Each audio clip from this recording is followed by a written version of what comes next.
شروع اللہ کے نام سے جو بڑا مہربان نہایت رحم والا ہے۔ ہا میم عین سین قاف۔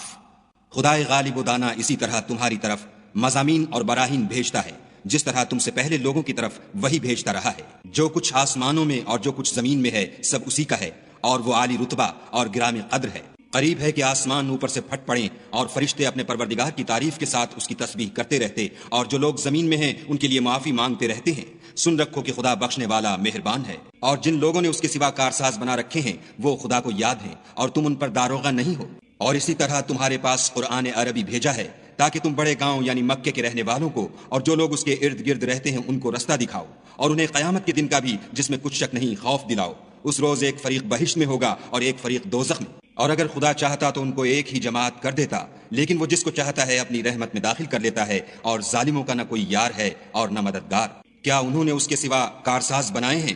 کارساز تو خدا ہی ہے، اور وہی مردوں کو زندہ کرے گا، اور وہ ہر چیز پر قدرت رکھتا ہے۔ اور تم جس بات میں اختلاف کرتے ہو اس کا فیصلہ خدا کی طرف سے ہوگا، یہی خدا میرا پروردگار ہے، میں اسی پر بھروسہ رکھتا ہوں اور اسی کی طرف رجوع کرتا ہوں۔ آسمانوں اور زمین کا پیدا کرنے والا وہی ہے، اسی نے تمہارے لیے تمہاری ہی جنس کے جوڑے بنائے اور چارپایوں کی بھی جوڑے بنائے، اور اسی طریق پر تم کو پھیلاتا رہتا ہے۔ اس جیسی کوئی چیز نہیں، اور وہ سنتا دیکھتا ہے۔ آسمانوں اور زمین کی کنجیاں اسی کے ہاتھ میں ہیں، وہ جس کے لیے چاہتا ہے رزق فراخ کر دیتا ہے اور جس کے لیے چاہتا ہے تنگ کر دیتا ہے، بے شک وہ ہر چیز سے واقف ہے۔ اس نے تمہارے لیے دین کا وہی رستہ مقرر کیا جس کے اختیار کرنے کا نوح کو حکم دیا تھا، اور جس کی اے محمد صلی اللہ علیہ وآلہ وسلم ہم نے تمہاری طرف وہی بھیجی ہے، اور جس کا ابراہیم اور موسیٰ اور عیسیٰ کو حکم دیا تھا، وہ یہ کہ دین کو قائم رکھنا اور اس میں پھوٹ نہ ڈالنا۔ جس چیز کی طرف تم مشرکوں کو بلاتے ہو وہ ان کو دشوار گزرتی ہے۔ اللہ جس کو چاہتا ہے اپنی بارگاہ کا برگزیدہ کر لیتا ہے، اور جو اس کی طرف رجوع کرے اسے اپنی طرف رستہ دکھا دیتا ہے۔ اور یہ لوگ جو الگ الگ ہوئے ہیں تو علم حق آ چکنے کے بعد آپس کی ضد سے ہوئے ہیں،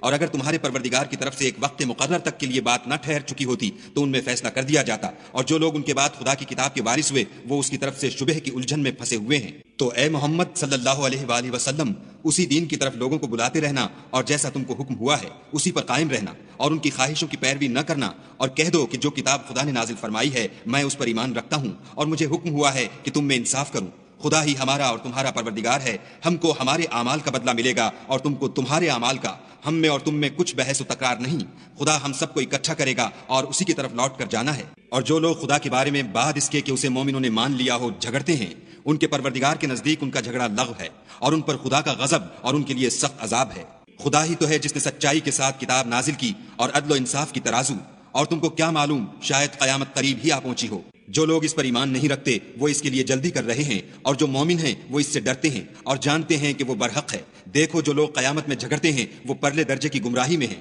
خدا اپنے بندوں پر مہربان ہے، وہ جس کو چاہتا ہے رزق دیتا ہے، اور وہ زور والا اور زبردست ہے۔ جو شخص آخرت کی کھیتی کا طالب ہو اس کے لیے ہم اس کی کھیتی میں افزائش کریں گے، اور جو دنیا کی کھیتی کا خواستگار ہو اس کو ہم اس میں سے دیں گے، اور اس کا آخرت میں کچھ حصہ نہ ہوگا۔ کیا ان کے وہ شریک ہیں جنہوں نے ان کے لیے ایسا دین مقرر کیا ہے جس کا خدا نے حکم نہیں دیا؟ اور اگر فیصلے کے دن کا وعدہ نہ ہوتا تو ان میں فیصلہ کر دیا جاتا، اور جو ظالم ہیں ان کے لیے درد دینے والا عذاب ہے۔ تم دیکھو گے کہ ظالم اپنے اعمال کے وبال سے ڈر رہے ہوں گے، اور وہ ان پر پڑھ کر رہے گا، اور جو لوگ ایمان لائے اور نیک عمل کرتے رہے وہ بہشت کے باغوں میں ہوں گے۔ وہ جو کچھ چاہیں گے ان کے پروردگار کے پاس موجود ہوگا، یہی بڑا فضل ہے۔ یہی وہ انعام ہے جس کی خدا اپنے بندوں کو جو ایمان لاتے اور عمل نیک کرتے ہیں بشارت دیتا ہے۔ کہہ دو کہ میں اس کا تم سے صلہ نہیں مانگتا، مگر تم کو قرابت کی محبت تو چاہیے، اور جو کوئی نیکی کرے گا ہم اس کے لیے اس میں ثواب بڑھائیں گے، بے شک خدا بخشنے والا قدردان ہے۔ کیا یہ لوگ کہتے ہیں کہ پیغمبر نے خدا پر جھوٹ باندھ لیا ہے؟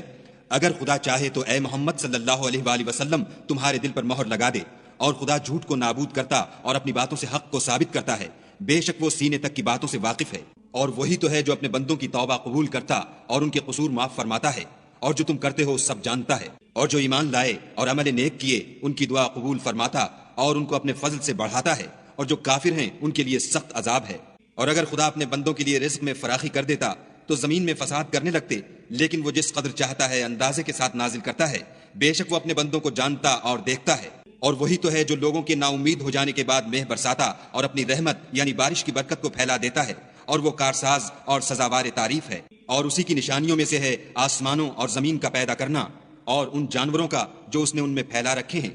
اور وہ جب چاہے ان کے جمع کر لینے پر قادر ہے۔ اور جو مصیبت تم پر واقع ہوتی ہے سو تمہارے اپنے فعلوں سے اور وہ بہت سے گناہ تو معاف کر دیتا ہے، اور تم زمین میں خدا کو عاجز نہیں کر سکتے، اور خدا کے سوا نہ تمہارا کوئی دوست ہے اور نہ مددگار، اور اسی کی نشانیوں میں سے سمندر کے جہاز ہیں جو گویا پہاڑ ہیں، اگر خدا چاہے تو ہوا کو ٹھہرا دے اور جہاز اس کی سطح پر کھڑے رہ جائیں۔ تمام صبر اور شکر کرنے والوں کے لیے ان باتوں میں قدرت خدا کے نمونے ہیں، یا ان کے اعمال کے سبب ان کو تباہ کر دے اور بہت سے قصور معاف کر دے، اور انتقام اس لیے لیا جائے کہ جو لوگ ہماری آیتوں میں جھگڑتے ہیں وہ جان لیں کہ ان کے لیے خلاصی نہیں۔ لوگوں، جو مال و متاع تم کو دیا گیا ہے وہ دنیا کی زندگی کا ناپائیدار فائدہ ہے، اور جو کچھ خدا کے ہاں ہے وہ بہتر اور قائم رہنے والا ہے، یعنی ان لوگوں کے لیے جو ایمان لائے اور اپنے پروردگار پر بھروسہ رکھتے ہیں، اور جو بڑے بڑے گناہوں اور بے حیائی کے کاموں سے پرہیز کرتے ہیں اور جب غصہ آتا ہے تو معاف کر دیتے ہیں، اور جو اپنے پروردگار کا فرمان قبول کرتے ہیں اور نماز پڑھتے ہیں اور اپنے کام آپس کے مشورے سے کرتے ہیں، اور جو مال ہم نے ان کو عطا فرمایا ہے اس میں سے خرچ کرتے ہیں، اور برائی کا بدلہ تو اسی طرح کی برائی ہے، مگر جو درگزر کرے اور معاملے کو درست کر دے تو اس کا بدلہ خدا کے ذمے ہے۔ اس میں شک نہیں کہ وہ ظلم کرنے والوں کو پسند نہیں کرتا، اور جس پر ظلم ہوا ہو اگر وہ اس کے بعد انتقام لے تو ایسے لوگوں پر کچھ الزام نہیں، الزام تو ان لوگوں پر ہے جو لوگوں پر ظلم کرتے ہیں اور ملک میں ناحق فساد پھیلاتے ہیں، یہی لوگ ہیں جن کو تکلیف دینے والا عذاب ہوگا، اور جو صبر کرے اور قصور معاف کر دے تو یہ ہمت کے کام ہیں۔ والذین اذا اصابهم البغی هم ينتصرون، اور جو ایسے ہیں کہ جب ان پر ظلم و تعدی ہو تو مناسب طریقے سے بدلہ لیتے ہیں۔ وجزاء سیئۃ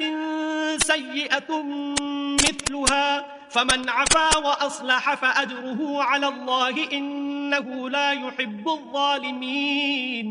اور جس شخص کو خدا گمراہ کرے تو اس کے بعد اس کا کوئی دوست نہیں، اور تم ظالموں کو دیکھو گے کہ جب وہ دوزخ کا عذاب دیکھیں گے تو کہیں گے کیا دنیا میں واپس جانے کی کوئی سبیل ہے، اور تم ان کو دیکھو گے کہ دوزخ کے سامنے لائے جائیں گے، ذلت سے عاجزی کرتے ہوئے چھپی اور نیچی نگاہ سے دیکھ رہے ہوں گے، اور مومن لوگ کہیں گے کہ خسارہ اٹھانے والے تو وہ ہیں جنہوں نے قیامت کے دن اپنے آپ کو اور اپنے گھر والوں کو خسارے میں ڈالا۔ دیکھو کہ بے انصاف لوگ ہمیشہ کے دکھ میں پڑے رہیں گے، اور خدا کے سوا ان کے کوئی دوست نہ ہوں گے کہ خدا کے سوا ان کو مدد دے سکیں، اور جس کو خدا گمراہ کرے اس کے لیے ہدایت کا کوئی رستہ نہیں۔ ان سے کہہ دو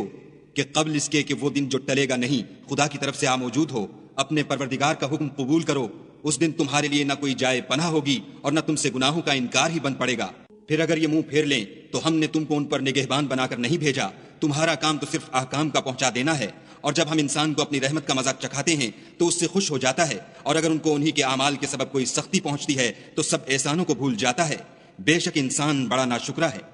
تمام بادشاہت خدا ہی کی ہے، آسمانوں کی بھی اور زمین کی بھی۔ وہ جو چاہتا ہے پیدا کرتا ہے، جسے چاہتا ہے بیٹیاں عطا کرتا ہے اور جسے چاہتا ہے بیٹے بخشتا ہے، یا ان کو بیٹے اور بیٹیاں دونوں عنایت فرماتا ہے، اور جس کو چاہتا ہے بے اولاد رکھتا ہے، وہ تو جاننے والا اور قدرت والا ہے۔ اور کسی آدمی کے لیے ممکن نہیں کہ خدا اس سے بات کرے مگر الہام کے ذریعے سے یا پردے کے پیچھے سے، یا کوئی فرشتہ بھیج دے تو وہ خدا کے حکم سے جو خدا چاہے القا کرے۔ بے شک وہ عالی رتبہ اور حکمت والا ہے۔ اور اسی طرح ہم نے اپنے حکم سے تمہاری طرف روح القدس کے ذریعے سے قرآن بھیجا ہے۔ تم نہ تو کتاب کو جانتے تھے اور نہ ایمان کو، لیکن ہم نے اس کو نور بنایا ہے کہ اس سے ہم اپنے بندوں میں سے جس کو چاہتے ہیں ہدایت کرتے ہیں، اور بے شک اے محمد صلی اللہ علیہ وآلہ وسلم تم سیدھا رستہ دکھاتے ہو، یعنی خدا کا رستہ جو آسمانوں اور زمین کی سب چیزوں کا مالک ہے۔ دیکھو سب کام خدا کی طرف رجوع ہوں گے اور وہی ان میں فیصلہ کرے گا۔